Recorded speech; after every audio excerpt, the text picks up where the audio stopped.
For 2026, the department-wide budget proposal submitted amounts to 133.810 billion. The total budget recommended in the 2026 National Expenditure Program is only 43.653 billion, which is 3.47% higher than the 2025 budget. The next slide shows our comparative budget for FY 2025 and 2026 by allotment class in millions. Details on this figure will be shown later.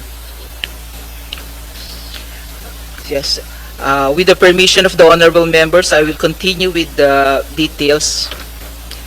For 2026, we are provided with a budget of for the OSEX expenditure program, we are provided with 10.844 billion, wherein 82.11% is for PS, 14.05% for MOOE, and only 3.84% for capital outlay. Now we are now in the OSEC expenditure program. For our law enforcement program, the budget for the National Prosecution Service increased by 7.35%. The Witness Protection Program increased by 2.36%, and the Special Enforcement and Protection Program increased by an average of 8.47%. On the overall, our 2026 law enforcement budget will be 7.12% higher than our 2025 appropriation. Our law enforcement program performance indicators relate to the disposition rate of criminal complaints handled by the National Prosecution Service, the percentage of application for witness coverage under the Witness Protection Program, and the rate of investigations completed by our special units. For our correction programs, the Board of Pardons and Parole grants parole to qualified offenders and recommends to the Office of the President the grant of pardon and executive clemency. The Victim Compensation Service provides monetary compensation for victim of violent crimes and unjust imprisonment through the Board of Claims. In terms of performance, the indicators focus on pardons and parole, services and actions on claims for victim compensation. On the legal services of the department, the DOJ legal staff render various legal services in relation to the function of the Secretary as Attorney General, including legal opinions, resolutions of citizenship cases, grant of special immigration visas, legislative position papers, and legal studies, among others. DOJ lawyers also participate in negotiation of economic agreements within the country and abroad, and its implementation to ensure consistency with our legal interest framework. For our attached agency, the constituent agency, we start with the Bureau of Correction. The Bureau of Correction, the 2026 recommended budget amounts to 10.08 billion, which is 9.52% higher than the 9.2 billion in 2025. Bucor aims to achieve a performance target of 98.13% on inmate participation in rehabilitation program. While the BI, the Bureau of Immigration, the 2026 recommended budget amounts to 5.256 billion, which is 7.58% lower than the budget in 2025.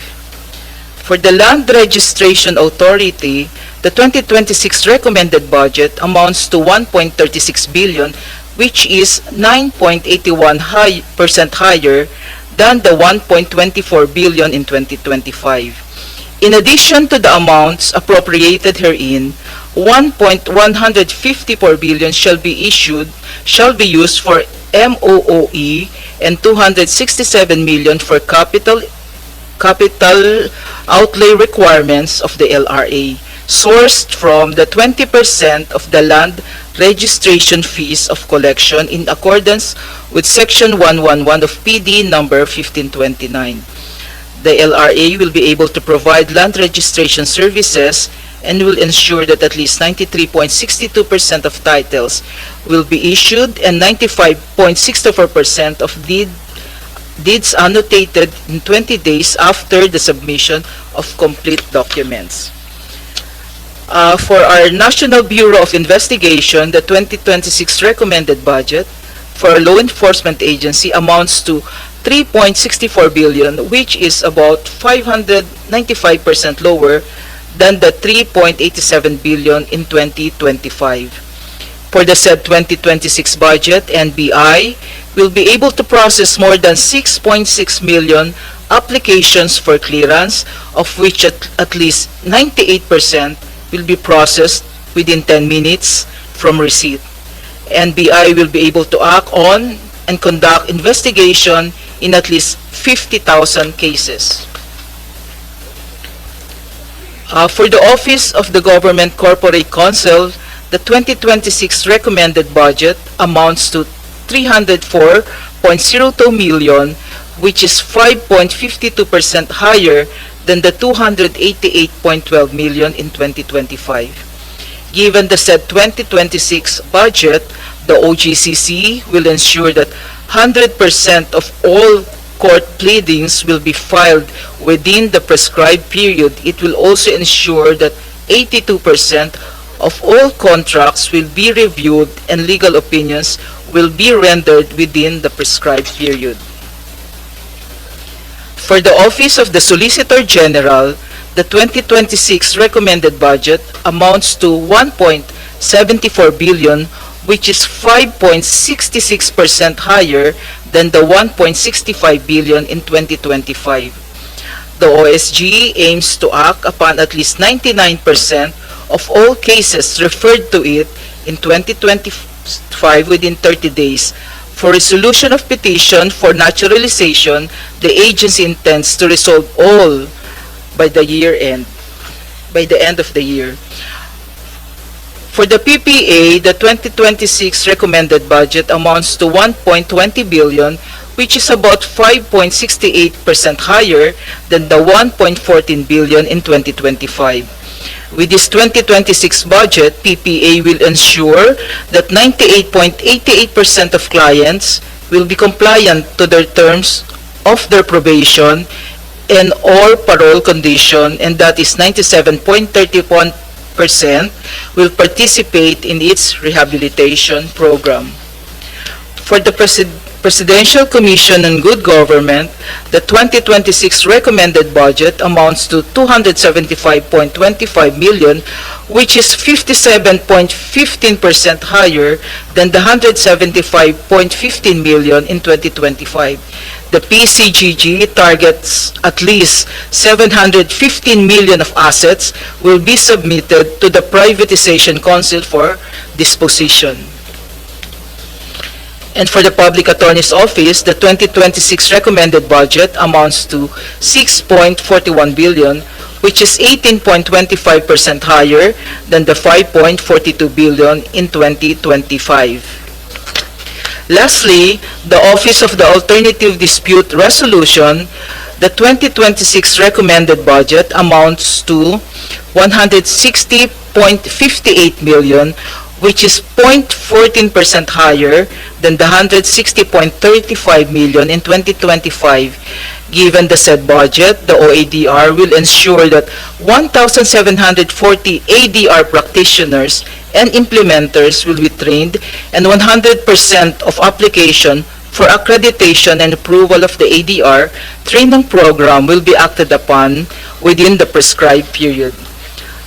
Sir, this ends our presentation. We are looking forward to your favorable consideration of our budget. Maraming salamat, ASEC. Thank you for the budget presentation. And now we open the floor to questions. And of course, we will start off with the most seasoned legislator of our country, Senator Dante Marcoleta. Masison ka naman sa akin, Mr. Chair. Pero salamat po sa opportunity makapagtanong sa inyong budget as well as your presentation. Mahirap pong debatihin yung statistics na pinresent ninyo, like, let's say, the rate of disposition of cases, dispute resolution rate, prosecution success rate, correction programs, etc., especially the outcomes and the benefits that it may have rendered society. My initial concern is how we are able to relate all these programs, these outcomes, these achievements for our ordinary people to appreciate. Like,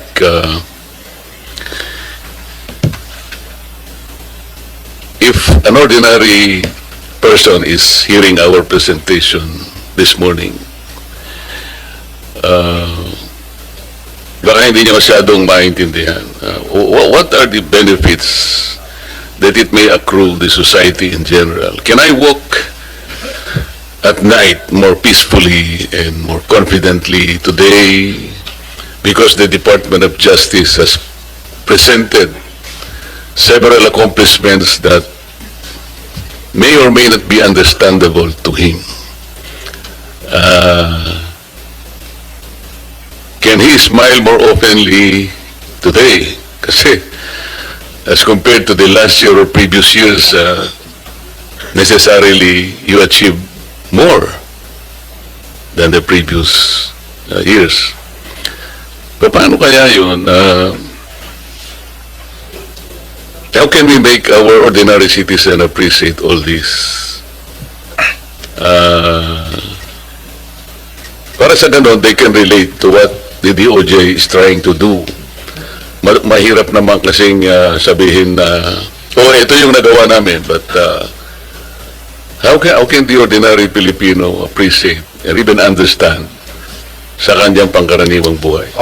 Opo, maraming salamat po sa tanong niya, Senator Dante. Basically, ang Department of Justice po, without talking about the mandates of the particular 10 attached agencies, constituent agencies, meron pong dalawang mandato na malaki ang department, ang kagawaran.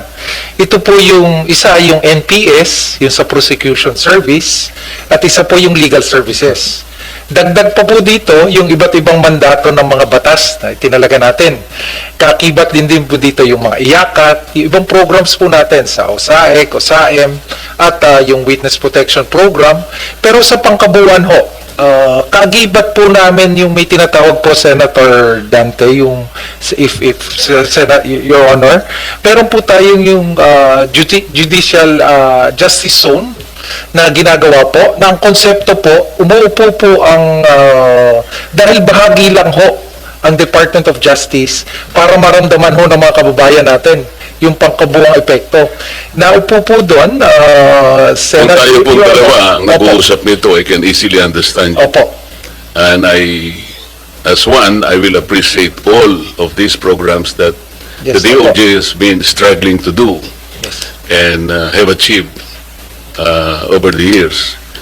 Ang sinasabi ko, yung ordinaryong tao, you have prosecuted so much, for example, compared to the rest of the prior years.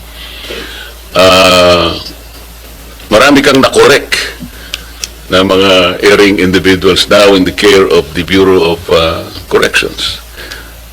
Ang tinatanong ko po yung, paano maiintindihan ng tao? All of this collectively contributed in pacifying the restlessness of our people in their communities, lalo na yung medyo palagi yung criminality.